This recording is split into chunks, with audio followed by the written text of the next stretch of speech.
People with goals succeed because they know where they're going. Earl Nightingale. What's up guys? Today we're going to be talking about goals, how to set them, why you need them, and what my goals are for 2020. Now let's get into the video. It's pretty common for people to feel like they're drifting through life kind of aimlessly with no real plan or strategy in place around getting them from where they are now to where they really want to be long term. This is a bit of a problem because if you don't plan, you plan to fail. And the reason that is because if you don't really distinguish what it is you want, you can't work out how to get there.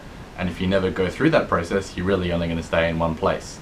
And the only change you're going to find that happens in your life is change that comes as a byproduct from other people's plans. So you can't really control when your next raise is going to be, you can't control where you're going to be living 10 years from now, and so on. A lot of that change is going to come about as a reaction to how someone else has sort of placed you in the world as part of their plan. So if you don't set plans in place for yourself, you're really only going to be the byproduct of someone else's plans, and that might not be the best thing for you moving forward. So it's critical for your own success and your own long-term vision that you actually set plans in place, you know how to set good plans in place more importantly, and that you can actually achieve these plans and that you revise and re-strategize along the way so that you can eventually get to where you want to be in the world, and we hope that that's going to be a better place, right? So I mean, if you're fine with all that drifting through life sort of stuff and you just want to go with the flow, man, and all that kind of deal, that's cool. Click off the video, don't mind. But if you're the kind of person that wants to take control of their path in life, you have bigger dreams, you have bigger goals that you want to accomplish, or you just don't like where you are now and you want to make a change, then this video is definitely for you. Today we're going to be going over why you need goals, how to set those goals, a little bit about some nuances within that as well, and I'm also going to be going through my 2020 goals. As I've set them out, I'm going to make them public so that you guys can share in those with me and help keep me accountable. Some of them are going to be harder than others, and it's a little bit scary putting them out in public like this, but I think that's going to be powerful for myself as well, to kind of have that responsibility and that onus in place to keep myself on track, knowing that other people can see my goals, and that's going to be something I would recommend you to do as well. If you're not comfortable putting it right out there, maybe just share it with a small group of family or friends or something like that to get started. You'll probably find, or I hope you'll find, that those people around you will lift you up and will help you achieve those goals, and anyone that's trying to tear you down from achieving those goals, then maybe you shouldn't talk to them so much anyway. So let's get into the meat and bones of the video. So, first things first, why should you set goals? Like I said at the start of the video, people with goals know where they're going and they'll actually get there because they have that roadmap in place. Some of the more important reasons why you should probably set goals is that they provide motivation in the short term so that you can achieve bigger things in the long term. It's very easy to go and say, you know, I want to achieve this great big thing, but without some steps along the way of how you're going to incrementally get there and ways to sort of prove that you're progressing forward, it's kind of hard to keep motivated that whole time, right? You might find that you drop off 20% of the way or 30% of the way through, or maybe not even that far, if you can't sort of see that you're building towards that bigger vision. The second reason I would say is that it kind of allows you to measure forward progress. So if you are actually knocking out a couple of goals throughout your year, for example, it gives you that extra bit of power and motivation to keep pushing forward as you know that you are making progress. Whereas if you just have, you know, one goal for the year and you don't see yourself coming closer to it, you'll probably just forget about it, start ignoring it, like those people that say they're going to go to the gym in January and then stop by the second week because they don't really see themselves continuing. It's going to be like that for you. The third reason I think is that it allows you to hold yourself accountable, which is kind of similar to the first reason, but it's a little bit more self-discipline than that. So if you have something written down on paper, almost like a checklist, you know what you have to accomplish, and you should be steadily accomplishing things throughout the year, it holds you accountable. If you think you're dragging behind, maybe you need to revisit your goals. Maybe you need to plan out a bit more about why it's taking longer to hit those goals, or maybe you need to just you know, pick up the slack and put in a bit more effort. Maybe you've been getting a bit lazy. These things can all happen, and it's a good way to be able to sort of hold yourself accountable and keep that thing in place. Finally, it gives you a clearly defined vision to work towards. Without a plan, you're kind of just drifting around, so having something that you've actually thought about that you want to accomplish, and having some steps around how you're going to go about accomplishing that is, I think, critical, because it really lets you have some momentum in the right direction and keep yourself, you know, planned out, and it knows what you need to accomplish every day. So finally, I think it also gives you a clearer focus. So on a daily or a weekly level, it kind of gives you a bit of a checklist of, okay, I need to spend a bit of time doing this, half an hour here, an hour there, just knocking off some of those little things you want to do. And over time you'll find that those build up to those bigger and bigger goals, and it helps sort of just keep you on track, keep you churning away, and make it part of your routine, which is, I think, critical to actually achieving goals, is getting them into a bit of a routine. Yes? Coming. So by setting and achieving these goals, you should find it builds you momentum and confidence to keep on going. And as you start pushing through those goals, you'll find it gets a little bit easier each time. And you'll be able to start setting more ambitious goals because you kind of have that mental win from before of I can do this, I can continue. So that's why it's very powerful as well. So let's get into how to set goals. This is the most important part, and I think it's what a lot of people struggle with. The most common and best believed way to set goals is to set SMART goals, S-M-A-R-T. And what SMART goals are goals that are specific, measurable, attainable, relevant, and time-bound. Now, what we mean by this, obviously, it has to be a specific goal. You can't have something super vague. For example, if you say, I want to make more money, versus saying, I want to make $65,000 where I'm now making $50,000 and I'm going to do that by picking up a part-time job, and I want to do that by the end of this year. That's a SMART goal versus the former of I want to make more money is a very broad general goal. It's almost a dream. It's not really a goal. There's no clear indication of how you're going to achieve it, when you're going to achieve it, what it really is in a measurable way. So you need to set SMART goals, and the reason for this is because it almost gives you a bit of a checklist of what exactly you're achieving, why you're achieving it, how you're going to achieve it, and when. As a strategy, it makes it a lot more easy to accomplish those goals. So on top of setting those SMART goals, you may also find it So on top of setting those SMART goals, you might find it beneficial to break up your goals into different categories.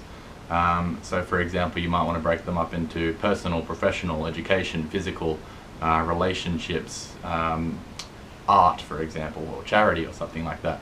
If you kind of set a couple of goals in a few of those areas that are more important to you, it allows you to kind of see, what areas do you need to devote more of your time to, what areas are you lagging in, or what are your strong suits, what are your weaknesses, and it just kind of keeps your mentality in check of what kind of goals you're dealing with across the year, if you want to set them for the whole year like I would suggest. So now I wouldn't recommend getting too carried away and setting 15, 20 goals for a bunch of different categories right now. I think the best thing to do is just to start small and work your way up. So start off with something you can accomplish. So maybe pick 2 categories, maybe pick 2 or 3 goals within those categories. So maybe you have 4, 5, 6, 7 goals or something to start with. Have a couple of simpler ones and a couple of more ambitious ones to begin. As you start progressing through those, you'll hopefully find that you're achieving some of those goals, or maybe they were too easy, or maybe they're too hard, maybe you need to readjust, but that's all part of the learning process. Ultimately, you're competing with yourself here when you're setting goals and achieving goals, so whatever you can do to make yourself better at it, to get more out of yourself when you're actually doing these, is worth pursuing. So don't think that just because you set something at the start means you have to not be able to deviate. You can enhance, you can improve. That's part of the skill of setting goals and achieving goals is being able to basically project manage how that's going. So don't think that just because you've written something in paper that's now 100% bound and it can't be changed. Just start small, start working, get into the groove of actually achieving some of these goals, and then just go from there. Keep reflecting throughout the year, make changes if you need to, and I hope it goes well for you. So some further tips for setting goals, I would say write your goals down. By having them out in the real world and front of mind, it lets them form a bit more part of your identity and your life moving forward, rather than having them in a notepad on your computer that you never look at. If you have them written out somewhere in front of you, you kind of revisit them every day. It keeps them relevant, and it makes you feel a little bit more responsible to achieve them when you sort of see them like that. Secondly, I would say, like we kind of talked about, revisit your goals regularly. So don't just let them sit dormant for 6 months and then kind of check in and go, I guess I'm kind of failing these. What you want to sort of do is very regularly, maybe weekly, maybe every couple of weeks, depending on the scale of your goals that you're working towards. Check in, see how you're going. If you haven't completed it yet, why not? How close are you? Do you need to make any changes? Is it working for you? Is it not working for you? Is it too hard? Do you need to break your goal down into something smaller? You need to think about things like that. I would also suggest then to state your goals positively. So, and what I mean by that is, rather than saying be less bad at this or stop sucking at this, I would say I want to improve I want to get better at. Put a positive spin on it, and it'll help you, I think, a lot in the mentality of why you're doing it, and it will kind of keep you a bit more motivated as well, and it just makes it a bit more uplifting when it's going to be something you're going to be looking at a lot over the next 12 months, for example. Another point, if you have quite a lot of goals or they're of different size and scale, I would say prioritize your goals. So break them up into a sort of within those categories, perhaps break them up into what's most important to what's least important out of those. And by doing so, you can ensure that the more important or the bigger ones you get to focus a bit more time on, and you get onto them earlier. This will ensure that you're actually getting the most value out of your goals. You don't want to just be focusing on the small little easy ones that aren't going to make much difference. You really do want to be focusing on the ones that are a priority for making a change in your life, or improving your life, or doing whatever it needs to do. Finally, I would say set goals around performance and not outcomes. when you set goals around outcomes, there's not always in your control. So if you say, I want to get a raise next month, that's an outcome, but the performance might be, I want to work an extra 5 hours a week, I want to take on extra responsibilities, I want to do this or this specifically. Just saying, I want this to happen, or I want to achieve this number of followers or something, for example, like that. Sure, it might sound positive and it can be a little bit of a motivation boost, but it's not going to be something you can always accurately predict or measure. But what you can predict and measure is the effort you put into something, or the acts you complete. So try and keep that in mind when you're setting goals. You don't want to be setting checks you can't cash, if that makes sense. Finally, when you're achieving goals, you need to celebrate. The important thing is that whenever you actually accomplish something, you need to reward yourself in some way. It has to be in line, obviously, with that goal.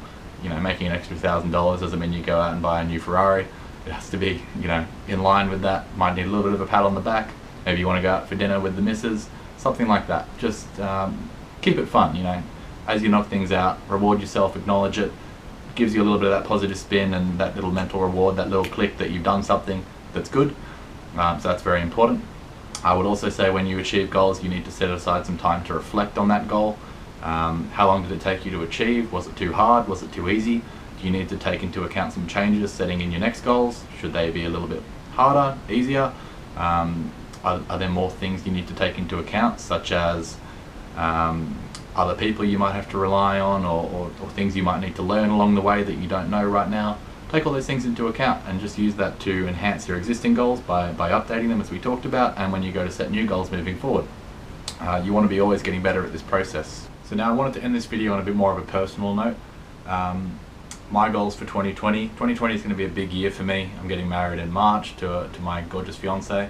We're going to be moving out on our own together. That's going to come with a lot more responsibilities, a lot more expenses, everything around that. Not to mention, we also have goals around potential property ownership this year, our career goals and private hobby goals and things such as this channel. So I want to sort of share with you my goals, keep the onus on myself, put them out in the public sphere. I think there's something very powerful in doing that, in keeping myself responsible. It's a little bit scary to do, obviously. So anyway, without further ado, I'll get on to my goals for the year. So I've broken my goals up into 3 key categories. These are the categories that I align with for where my sort of pillar priorities are for life at the moment. Those priority categories are personal, professional, and financial. So I don't say that you have to follow those categories. These are just sort of where I see the most benefit in pursuing at the moment for myself, and maybe they'll change in future years. Starting with the personal category, I want to be the best husband, son, and brother that I can be in 2020 to both my existing and my new family and my in-laws. So by the end of 2020, I want to spend more quality time with that group of family, my wife, well, my soon-to-be wife, her direct family, and my direct in-laws. I'm going to measurably do this by spending at least one holiday with sort of each of those groups of family, hopefully separately, so that I can kind of give them the time that they need. I'm not the most social person, so this is probably going to be the hardest challenge for me to kind of set a bit of time aside to focus on the relationship maintenance and building aspect of things. So that's just something I want to focus on, appreciating people that are in my life, and just becoming a better person, hopefully, because of it.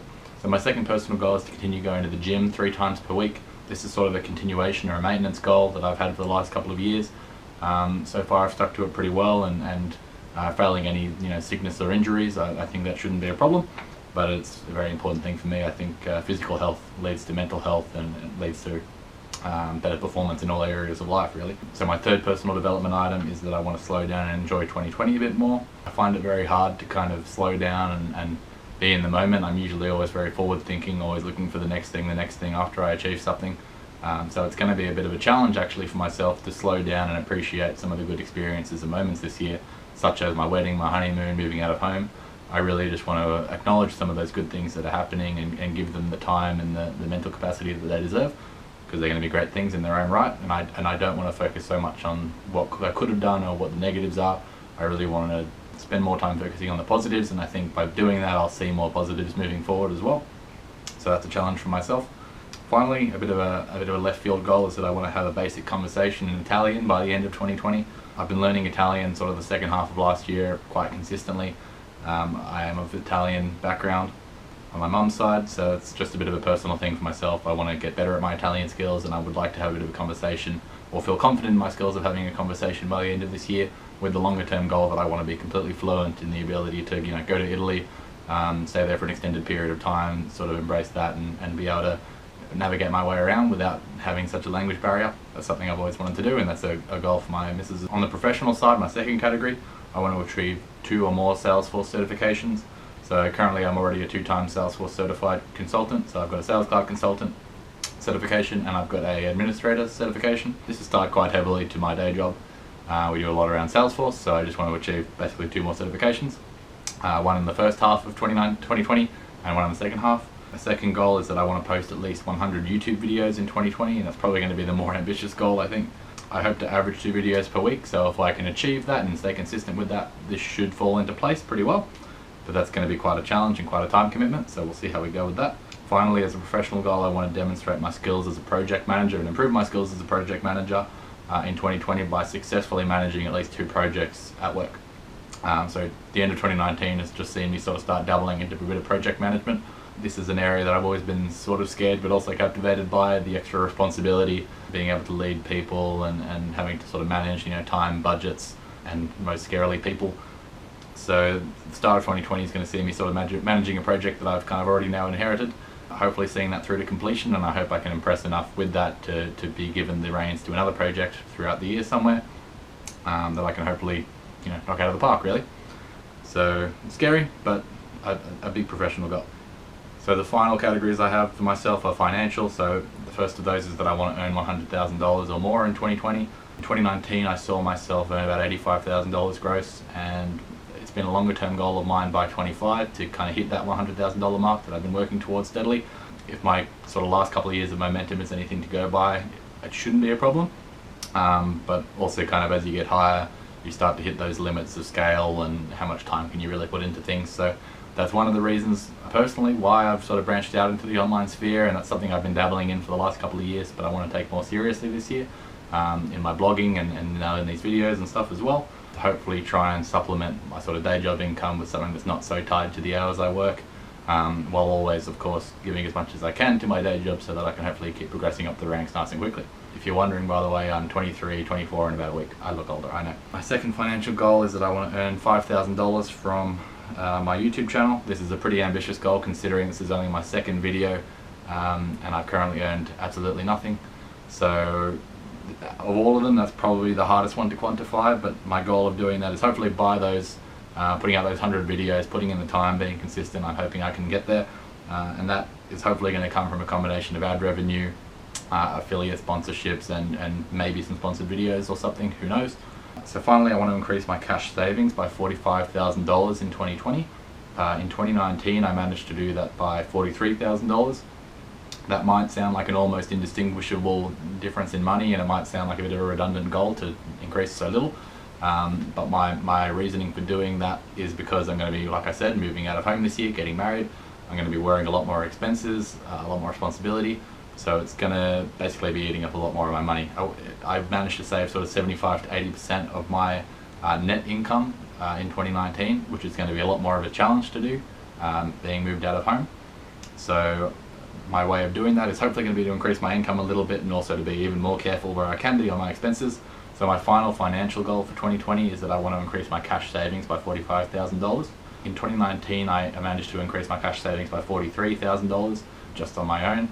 That's not including my retirement, superannuation, and money I made from selling some of my other cars and assets and things off and trading those sort of things around. This is just sort of pure savings from my income. That represents about a 75 to 80% net savings rate on my net income, so post-tax dollars, which I think is pretty impressive, but I should stress that I do live at home. So, you know, you can roll your eyes at that if you want, but hey, it does still take some effort to save that much regardless of where you live. But this year, like I said, I'm going to be getting married, moving out, so that's why it's going to be a challenge for me to keep that goal around the same amount of money, jumping up just a little bit from 43 to 45,000.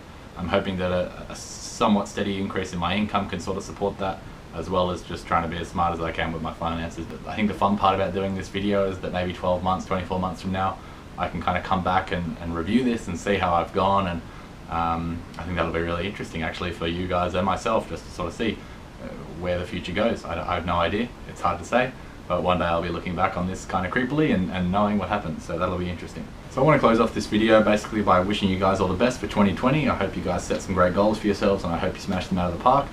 I think that's going to be a great thing to get that momentum going. There's nothing like a new decade for a nice big hit of motivation to make a change and grow yourself. I want to also stress that you cannot expect to achieve new things in life or move beyond your current state without change. And that's a quote, I think, by Les Brown. So it's important to realize that if you want to improve, you want to change your current position, you need to always be uncomfortable. You need to be changing, you need to be learning. It's not a very fun and relaxed way to live, and it's not for everybody.